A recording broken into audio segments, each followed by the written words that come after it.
Hello guys, Robot Ninja here, and in today's video we're going to be showing you the best ranged units, or anti-ranged units from each faction. So let's load in, starting with the tribal faction. Let's put down some archers. We'll do 3 for now. 3 seems not a good amount.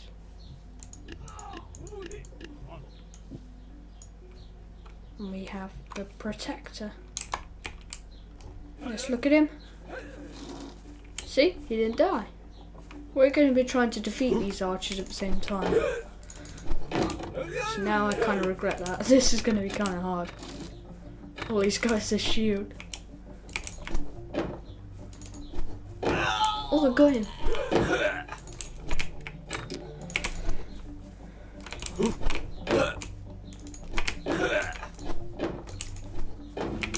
That actually worked. From the farmer faction we have the hay bale. This thing just soaks arrows. Would you look at that? All these anti-ranged units though, none of them actually so far are very good at melee. I mean, this last one had a wooden shield. This one's got a stick. We're going down. We should be going up. We're going down. From the medieval faction, the knight. The knight has a giant shield. Shield means good. Shield means you can hit a person in the face and they'll not like it. Which is why you do it. Like that.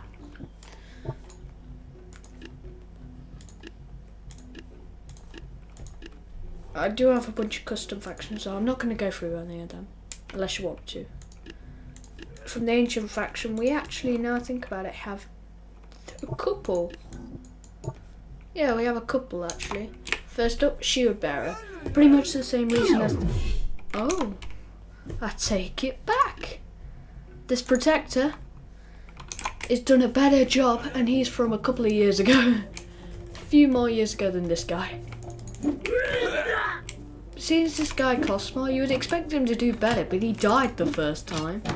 So he hasn't put up good impressions. But he obviously must do better at melee. And so far, he's shown to do worse. None of his hits are any good.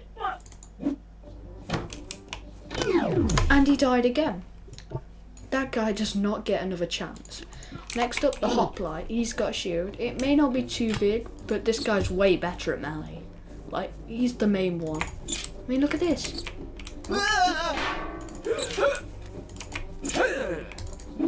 I mean, that was way better. And then finally, from the ancient faction, we have the Minotaur. Reason being, it just kind of charges past them all, doesn't it? And then you just slap someone in the face. They're too small. You know, I'll just let him do it. Even it took him some time. From the Vikings, we have a couple as well. First up, the brawler. Reason being, shield. Shield equals good. But this guy's very good at melee. Personally, this is one of my favourite units. If he can walk. I mean, look at that. What's not fun about doing that? There we go. Then we have the berserker. Reason being, it jumps over all of them.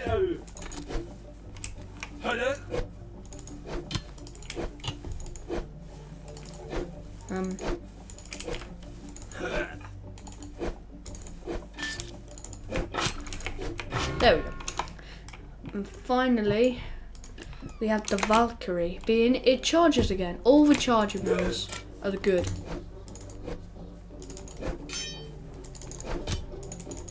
I cannot see a single thing. Ah, there we go. Oh, it's so weird, first person of a Valkyrie. From the Dynasty faction, we have 2 again, I believe. Yep. First one being Samurai. It can deflect an arrow, just not 3. So this one's better in groups. Okay, so he didn't do too well. Let's move him in a bit. There we go.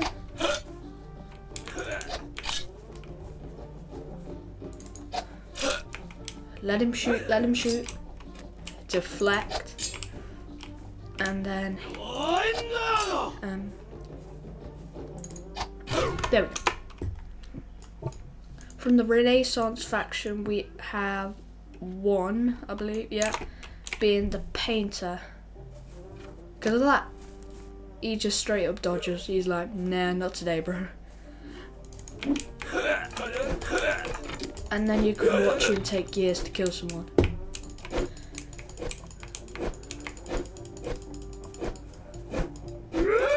There we go. There. From the pirate faction, we have none of them apparently. No, the blunderbuss. I forgot about the blunderbuss. Apparently a fight with the blunderbuss and the swordcaster lasts forever. I mean, surely that's not true. Let me get it up in his face. I don't think he liked that. See, if you get too close to a guy, they can't actually hit you properly. There we go, so he won. From the spooky faction, we have the skeleton warrior with this tiny, tiny shield. Remember, it's just the best one of each faction, or best ones, and it's the only one that actually does something. From the Wild West, we have the cactus. This thing can literally take a ballista bolt, and he's fine. Does this actually do any damage on the guy? Oh, it does.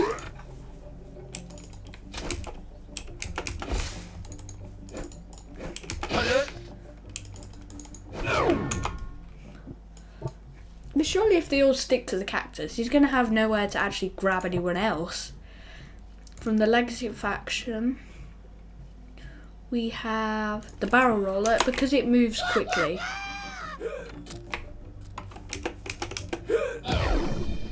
Yes, but if I put him a bit further back, let's see if any of them hit. They don't. Next up, probably the flag bearer. Let's see if he hit any of them get hit. Okay, they all got hit, maybe not. Next up, we also have the chariot. This thing's just automatically targets the horse rather than the guy, and the horse can take a few hits. There we go. Then we also have the dark peasant, because it literally can't get hit by an arrow. It's physically impossible. And it's dead fun. Then from the good faction, we have the Radiant Glaive and the Celestial Aegis. So let's start with this Celestial Aegis. Its bubble can take a couple of arrows, not too many, before it pops, and then this person just throws some weird stuff. Oh, never mind, and dies. Then the Radiant Glaive throws stuff and has a shield. That wasn't supposed to happen. Throws stuff and has a shield. I swear he got hit and he didn't die. He was just like, nah, nothing. From the evil faction, we have the Shadow Walker. Reason being, it teleports behind all the guys. It's a cooldown on its teleport so long. I've never actually found out if you can do it again if you let it cool. Then we also have the Void Cultist. He has a shield. Right, let's see how easy this is. 1, 2. Oh, we didn't all die straight away. That made me realise, from the good faction, you also have the Righteous Paladin. He's also got a shield. And this hammer he calls down, which does like 0 damage. Let me actually check the damage in this guy. So you do your weird ability. Doesn't even take him down to half. That is it for the evil faction. The secret faction is probably going to have a few more. We have the Raptor. Obviously, it's just too quick. Never mind. We have the Jester. I believe it can dodge arrows. Never mind. We have the Raptor Rider. This one stands a better chance. Yes. Take that. That one actually won.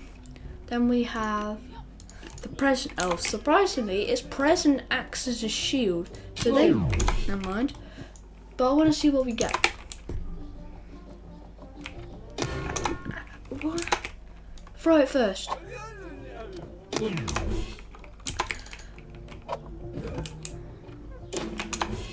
Oh yeah, if you get it like timed perfectly. There we go. What do we get? You are going to save my life. And I'm gonna do the guy who does it.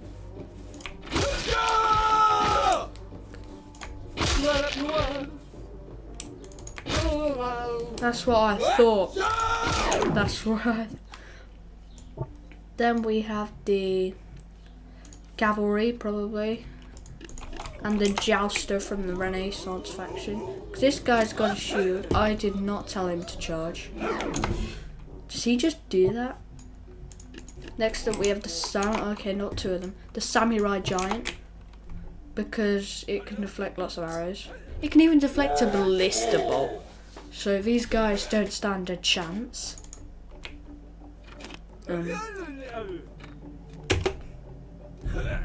Don't stand a chance.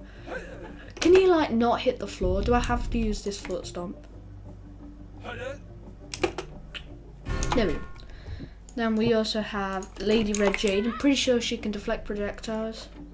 Yes, she can.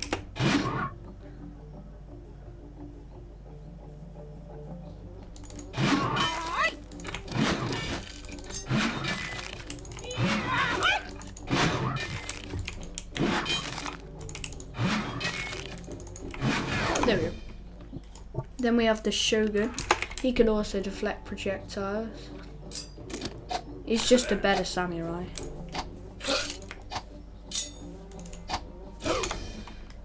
Then we have the tree giant, because his tree sometimes acts like a shield. If they get like a shot to the bottom, I mean where the actual tree is, then it will actually act as a shield.